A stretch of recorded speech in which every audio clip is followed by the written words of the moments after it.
All right, mic check is Shantae Arnett. You guys have officially tuned in to In My Queer View, the discussion series where I'm going to break down the queer experience, my journey in it, and my perspective on it. If you're new to my channel, thank you so much for stopping by and giving me a little bit of your time. Please like, share, subscribe, and hit that notification bell. Do all the things that your favorite YouTubers tell you to do in their videos.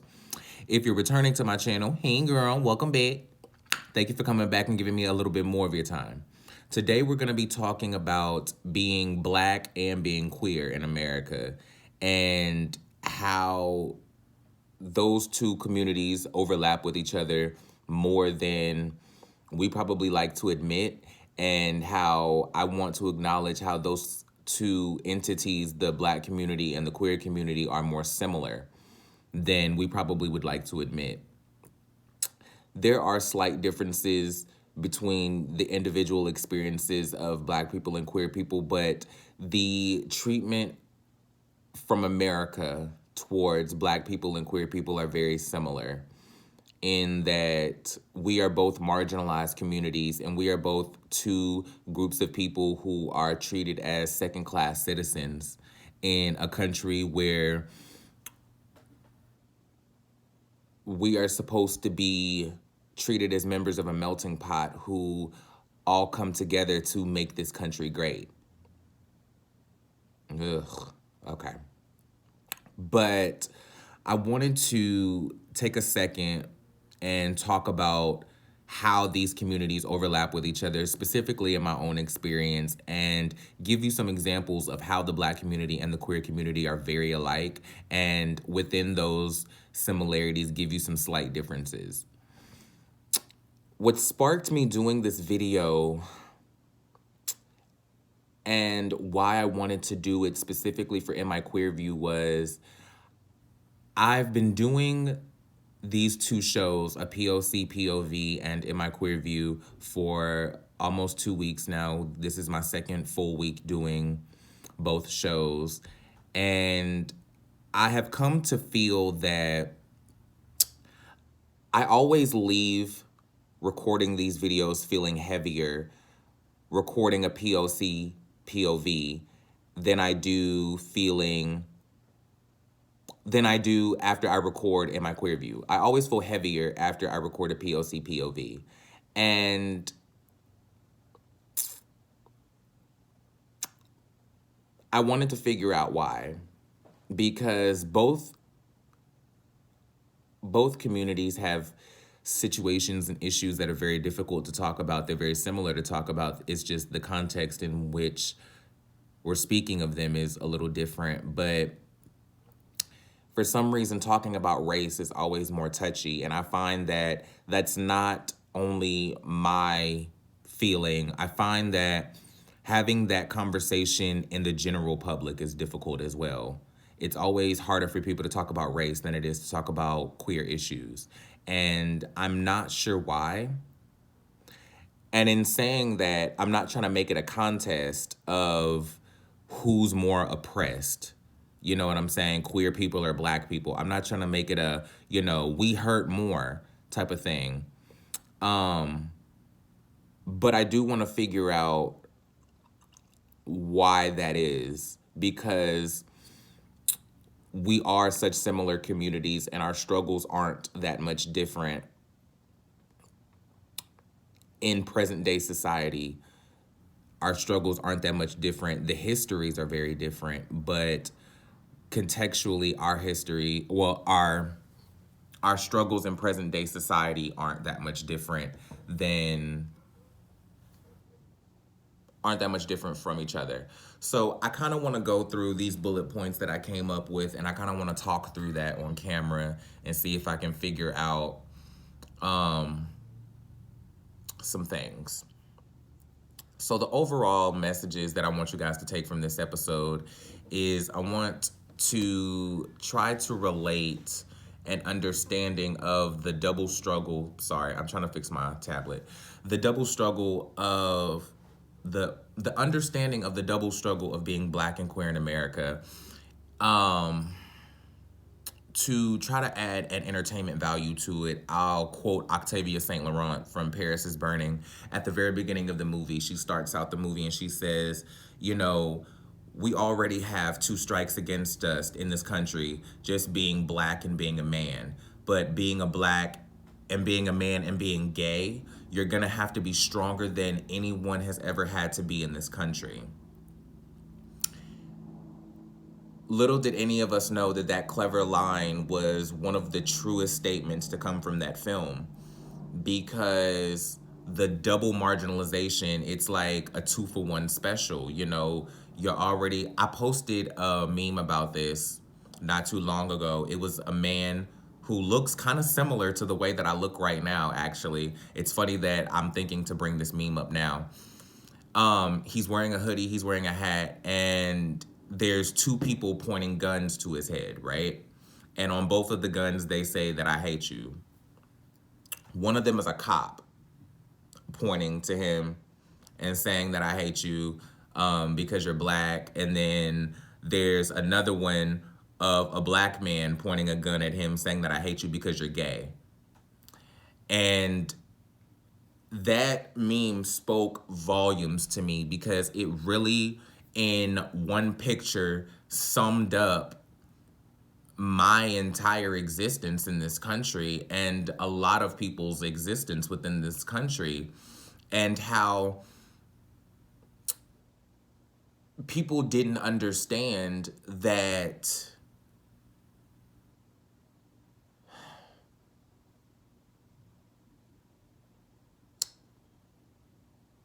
queer people have it just as hard as black people out here. Because as much as you can say, well, what about unarmed black people being shot? What about this, that, and the third? Okay, well, we can talk about the trans people of color being murdered every day that no one's talking about as well. Do you get what I'm saying? We can also talk about gay bashing. We can talk about, like, it's not a semantics contest. The point of the matter is that we are more alike than we'd like to admit, because we are both suffering similar struggles in this country that neither of us deserve. And that's something that we need to acknowledge, because we need to come together and unify to unite this country. I'm going to go through and I'm going to give some examples of struggles that people of color and people of the queer community both suffer. And within those similarities, I'm going to give slight differences and try to relate and explain these things as best as possible. One of the things that specifically I look at first is that both communities are marginalized for having qualities that we're born with, things that we can't quote unquote help. Black people for our skin tone and queer people for our orientations and our identities. And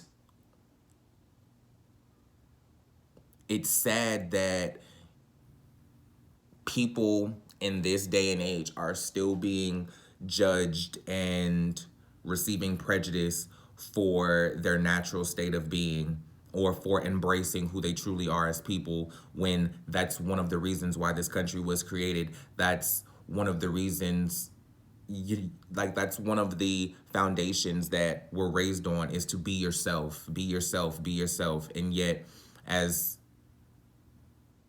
ironic as that sounds, like,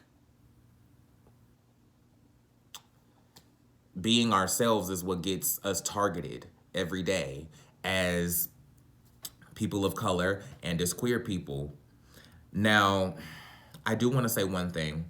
While we both face discrimination for being who we are, i.e. skin color, i.e. orientation, i.e. identity, there is one huge difference that I do want to drive home before we go any further. And this is specifically for me, but I'm sure that a lot of people can relate to this point of view. The difference between racism and homophobia on a base appearance level, just a base appearance level,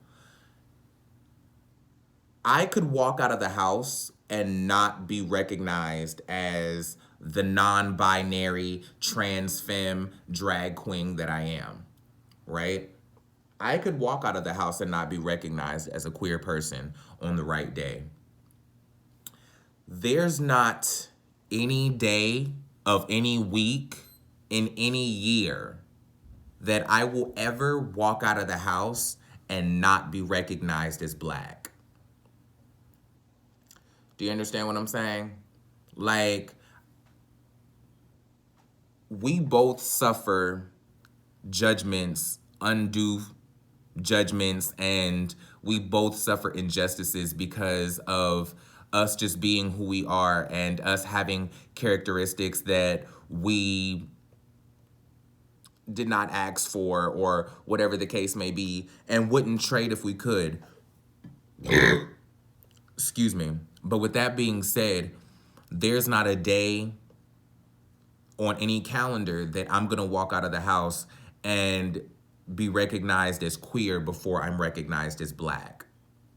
So that kind of leads to a direct type of, like, an instant judgment, because you see that I'm Black before you see that I'm queer. So it's always, that's gonna come back later on in this video, because I'm gonna retouch on appearance in a different context, because there is a flip side to that. While I will always walk out of the house and be seen as Black before I'm seen as queer, there are spaces in where that is flipped. And I'm going to address that later on in this video, because appearance will resurface. So stay tuned. Moving on.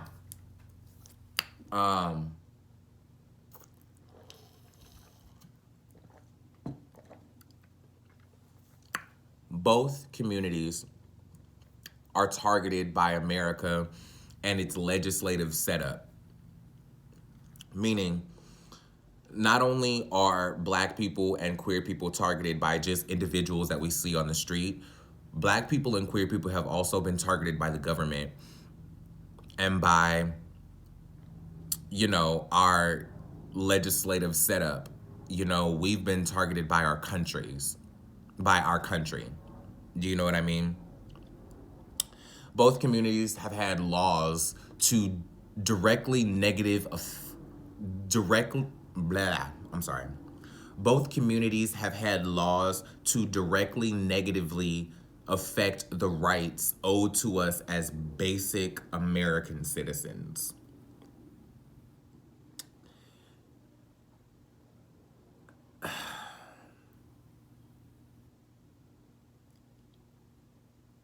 It's crazy when you grow up in this country as a Black kid and you hear about all the things that white people are doing to Black people, all the ways that white people have treated Black people, all the ways that we've come up in this country, have come up and come off in this country.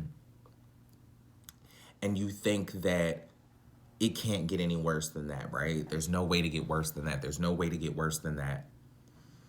But then you grow up and you see how you're affected just by being Black.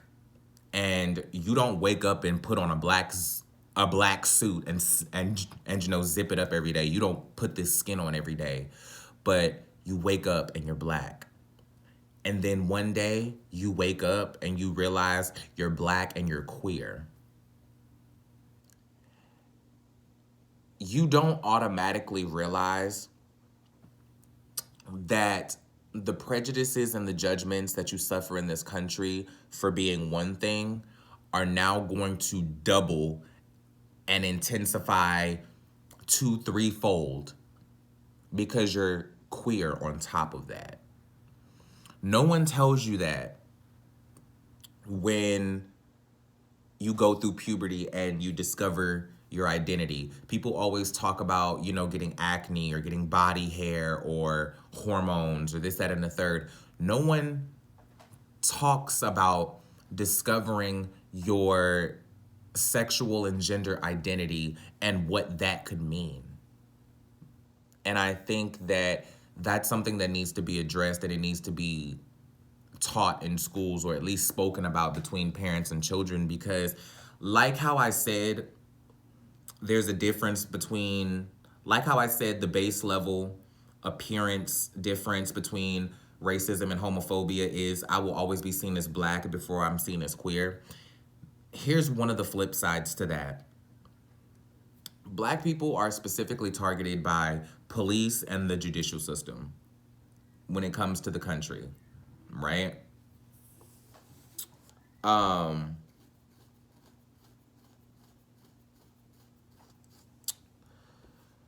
We are most specifically targeted by police, the judicial system.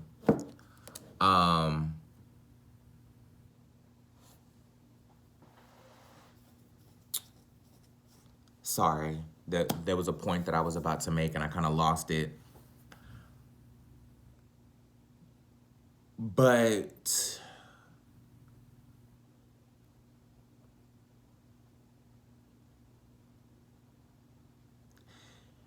it's hard when, okay, here's the point that I'm gonna make, and then I'm gonna bring it around and I'm gonna touch on it and expand on it more. While black people are specifically targeted by police and the judicial system and white people in that respect, the flip side of being targeted in America is you're already targeted by people trying to lock you up, right? Then the flip side of that is the queer community is targeted by everyone as a whole. The queer community is targeted by white Christians in our government who have completely forgotten about the idea of separation in state and who want to take away queer rights to marry, have jobs, be discriminated against just based on our orientations and identities, health insurance, this, that, and the third, so on and so forth, because based on a religious stereotype of based on a religious stereotype of sorry, based on a religious stereotype. I got distracted, but based on a religious stereotype, we get targeted by white Christians in our government. We get targeted by black Christians in our homes who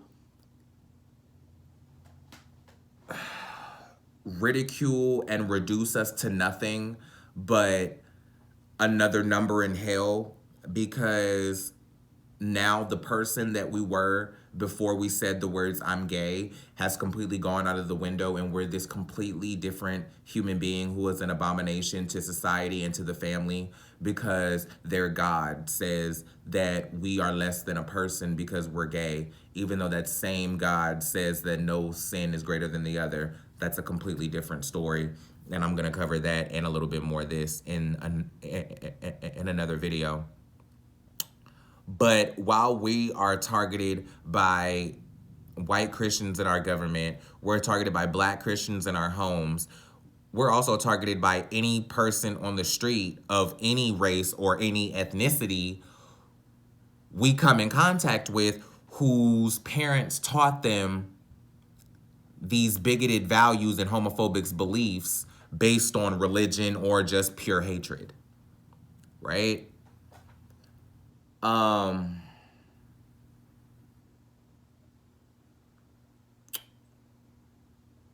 That's hard to reconcile when you sit up and you realize, okay, I'm already gonna have to grow up as a target just because of the skin that I wake up in. And then you wake up and then you realize that a large population of the people who were on your side because you were black are now gonna turn against you because you're gay. And so now while you have the greater country against you because you're already black, now you have your own community against you because you're gay. That's definitely tough to reconcile. And to even go deeper on that and being targeted, both communities get subjected to these violent and abusive stereotypes because, you know, I really have to do a deeper dive to figure out where some of these stereotypes come from. And I think that might be another video of me doing a deeper dive into where the hell some of these stereotypes come from in this country. But POCs and queer people get subjected to these violent stereotypes, like Black men being targeted as rapists, Black women being labeled as angry and aggressive and violent, gay people, specifically gay men, being targeted as pedophiles.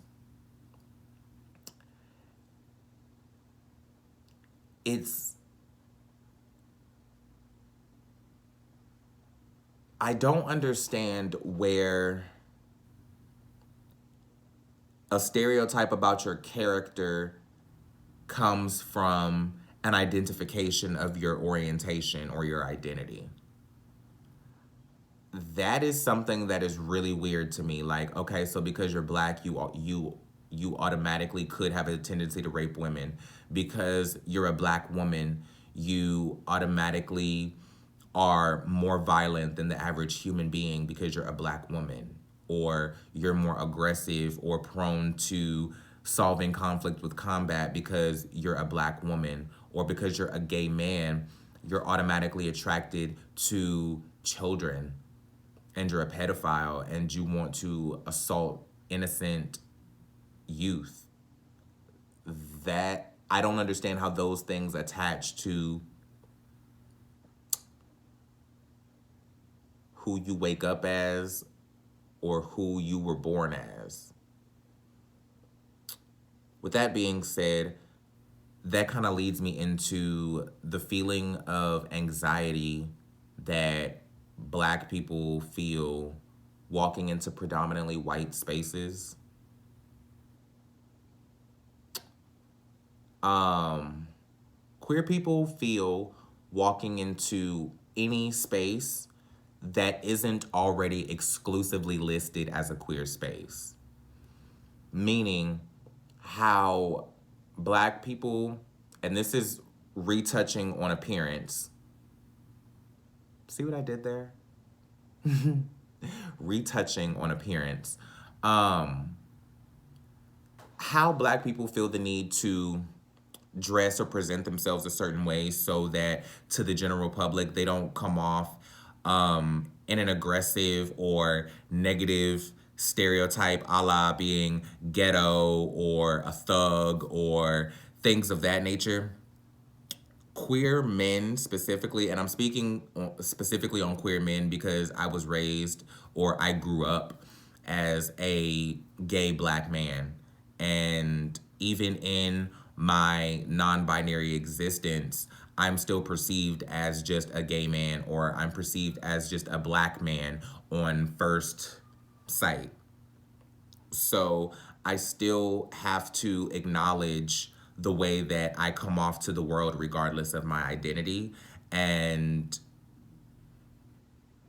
queer men have always felt the pressure to appear less flamboyant or to appear less feminine in any space that's not exclusively listed as a queer space, to prevent gay bashing, to prevent harassment, to prevent possibly being put out, to prevent all of these other things that I can relate to the Jim Crow era, when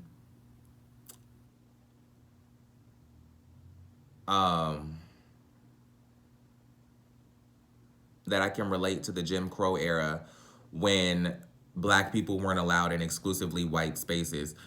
I'm sorry, you guys. The reason why I'm spacing out so much in this video is because I feel like I'm missing points in this video that I wanted to exclusively cover, and I'm not sure if I'm just talking about things that I'm listed in another episode, or if I didn't copy this to my notes correctly, but I feel like there are some things that I'm missing, or I might just be stacking all of my episodes together, and the topics may just be running together, because I try to plan all of my episodes out for the week in advance instead of just going one episode at a time. Since I'm doing two shows, three episodes of each per week, I try to have them all mapped out so I can go in and know exactly what I'm talking about. But with that being said, I'm coming towards the end of this video, and I just wanted to say that I hope that these examples that I gave, with us being subjected to negative stereotypes, being targeted in this country, being marginalized specifically just for being who we are, and giving you the subtle differences. I hope that I inspired some conversation, or inspired some questions, or inspired some desire for clarity on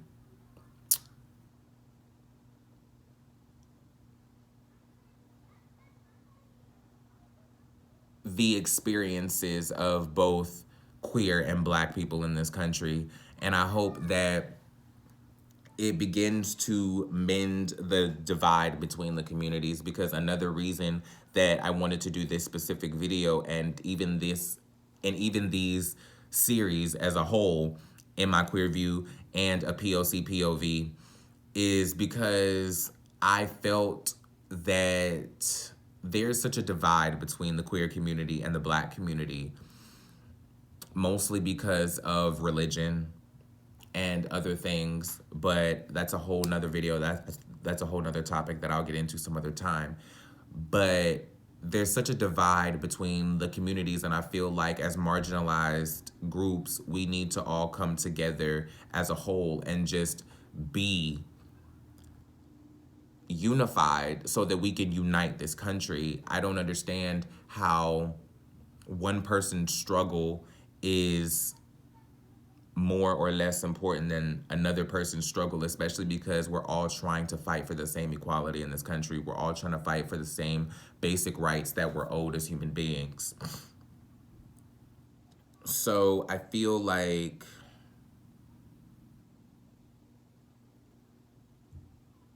I hope that I touched on some things that hit some light bulbs, caused some awakening, and really gives you guys something to think about, something to talk about, something to comment about. I'm gonna call for comments from you guys like I do in every video. I want you guys to comment, leave me questions and suggestions. They're always welcomed and encouraged. I wanna hear your personal stories, specifically from queer POCs. I want to hear your stories about what your experience has been like being a queer person of color in America, and how you've reconciled those differences and being in both of those communities simultaneously. I want to hear stories, experiences, examples that I didn't cover in this video, all of those types of things. Hit me in the comments, hit me on social media at Shantae Arnett, SHAWNTAEARNETTE. One word on all social media: Facebook, Instagram, Twitter, Snapchat, TikTok, all of that. Hit me up and find me. I appreciate all of you guys for watching. Once again, if you're new to my channel, please like, share, subscribe, hit that notification bell. Do all the things that your favorite YouTubers tell you to do in their videos. If you're returning to my channel, well, welcome back. Thank you so much for coming back and giving me some more of your time. Make sure to catch up on a POC POV, which airs on Monday, Wednesday, Friday, and tune into In My Queer View, which airs on Tuesday, Thursday, and Saturday. Also, make sure to catch up with me on Essays with Essay, which is not about the Black or the queer experience. It's just about random topics that I have heavy thoughts on and were just on my heart or my head, or things that I feel like I have a deep thought process over that I felt like you guys would relate to. I just did a video earlier today about cancel culture that's going in that series. So hopefully you guys like that video as well and like the rest of my series. That's about it. Thank you guys so much. I'm about to clock out. I'm about to go on break. I'm about to go get my head together because I feel like I said everything I needed to say in this video, but I feel like I said it all with a lot of dramatic pause in between. So maybe I might redo this video tomorrow. Maybe I might come back and delete it. I don't know. You guys let me know what you think. I'll holla at y'all. I'm going on break. Peace.